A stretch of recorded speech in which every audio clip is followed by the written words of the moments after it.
Assalamualaikum, hari ini saya akan membentangkan tajuk bab 1, tingkatan 5.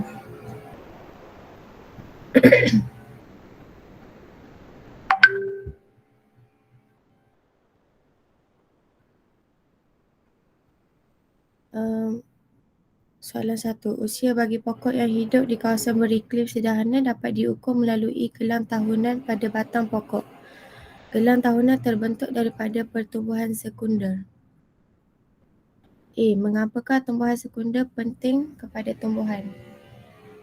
Pertumbuhan sekunder penting kepada tumbuhan kerana ia memberikan kestabilan kepada tumbuhan dengan menambah diameter batang dan akar agar bersesuaian dengan ketinggian tumbuhan. Selain itu, ia menghasilkan lebih banyak tisu xilem dan tisu floem. Pertumbuhan sekunder mampu hidup lebih lama dengan meningkatkan peluang menghasilkan biji benih dan membiak.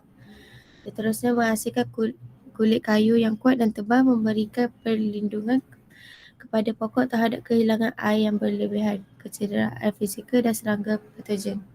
Ia juga memberikan sokongan mekanikal kepada tumbuhan.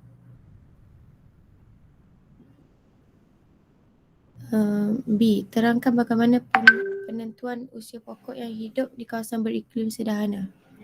Usia bagi pokok yang hidup di kawasan beriklim sederhana dapat ditentukan berdasarkan gelang tahunan pada batang pokok. Hal ini disebabkan pertumbuhan sekunder berlaku pada kadar yang berbeza mengikut musim. Pada musim bunga, apabila bekalan air dan cahaya matahari mencukupi, xilem sekunder yang dihasilkan adalah besar dan berdinding nipis. Maka tisu xilem yang terbentuk pada musim ini berwarna cerah.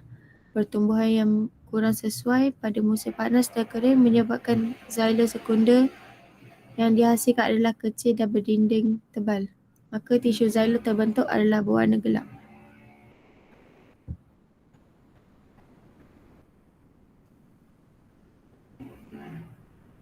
C. Cadangkan bagaimana tumbuhan yang mengalami pertumbuhan sekunder dapat meningkatkan ekonomi negara.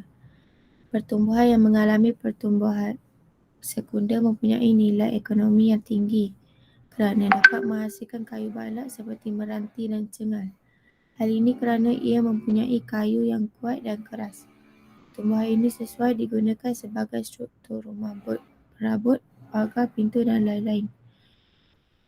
Kehadiran gelang tahunan pula menyebabkan perabot kelihatan menarik dan dapat dijadikan barang perhiasan. Kayu dan kulit pokok sesetengah tumbuhan seperti meranti dan merawan dapat menghasilkan resin dan minyak. Bahan-bahan ini dapat dikomersialkan sebagai varnis, bahan pelekat, minyak wangi dan ubat-ubatan. Tumbuhan berbunga pula dapat dijadikan sebagai tumbuhan hiasan.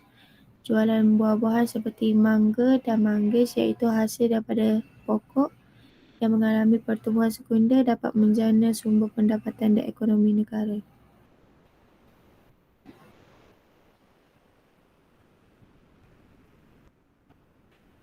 Sekian, terima kasih.